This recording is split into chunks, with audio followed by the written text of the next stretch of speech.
Battle for Azeroth has just been announced. The internet is already full of recaps and reaction videos. Instead of that, we're going to talk about the story for the next expansion, what we know, what's been hinted at, and what we predict might happen. My name's Terry, you're watching A Week of Geek, and this is our Battle for Azeroth theory crafting.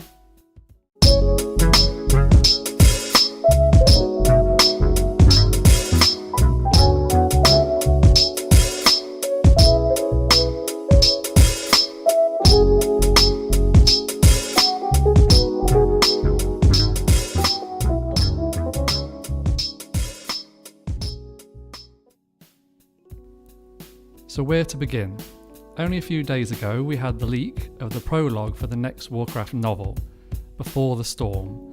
In it we meet a group of goblins in Silithus who are surveying the land for something, and in a separate scene we catch up with Sylvanas and the Thanos, who are cooking up a scheme to take Stormwind. All of this was before the expansion announcement, so our interest was piqued. From what we now know of the announcement, it seems a pretty good bet the goblins we met are looking for Azerite, which will power the new artifact, the Heart of Azeroth.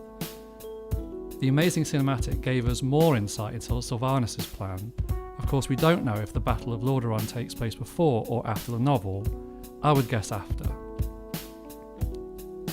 All of this sets up the faction conflict that we haven't seen since Mists of Pandaria and gives us a real old school WoW vibe. All of the panels at Blizzcon were pushing faction pride, red versus blue, as the main theme, but as we know from the last 3 expansions, the starting story isn't always where we finish. Mists of Pandaria started with faction war, then moved into Shar and Old Gods. Warlords of Draenor was all about orcs, then moved quickly into the Legion threat.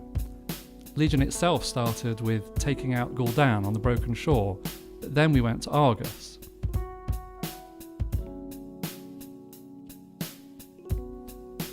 So where do we think the story will take us now?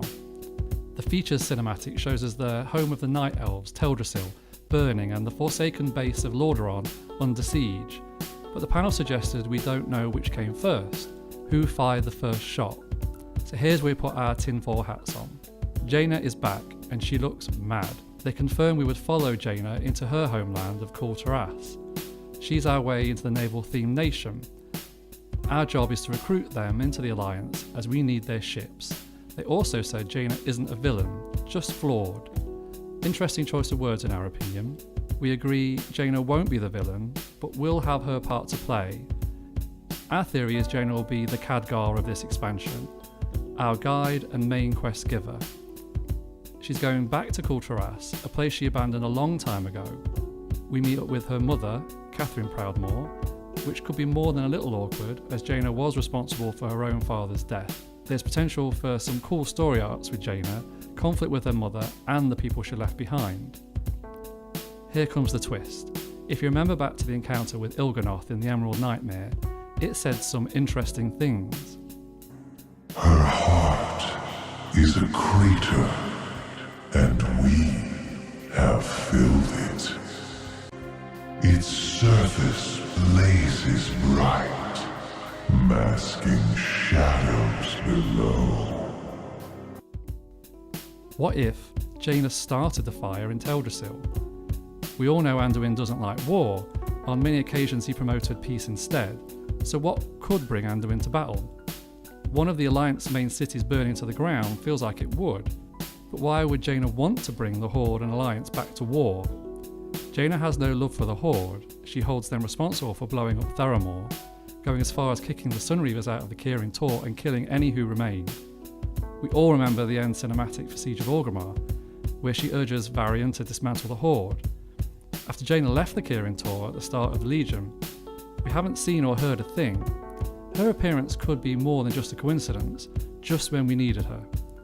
Jaina starts the fire in Teldrassil, pushing Anduin to war with the Horde, a war that will push each faction further than before, countless dead, but who would benefit from that? N'Zoth. One of the panels already confirmed we'll be taking on Queen Azshara in the second raid of the expansion. Azshara is the leader of the Naga and the right-hand lady of the Old God. Our theory is Jaina is being used by N'Zoth to create havoc between the two factions, making it easier for his Naga to come to the surface and take control. Our hope is Jaina isn't aware of the manipulation, and we get to knock some sense back into her, bringing her back to our side. From there on in, the expansion will take a tentacle twist, with us taking on the old god himself at the endgame as he tries to kill the sleeping titan Azeroth. All of this leads to a double bluff story arc by Blizzard. The now legendary meme by Jesse Cox of Jaina as a Dreadlord has been consistently denied by the dev team. For Jaina to turn up as our protagonist, then turn out to be the one who started the war, then come to her senses to save the day would be awesome. But what do you think? Leave us a comment below on where you think the story will go, and if you like what you've seen here today, like, comment and subscribe.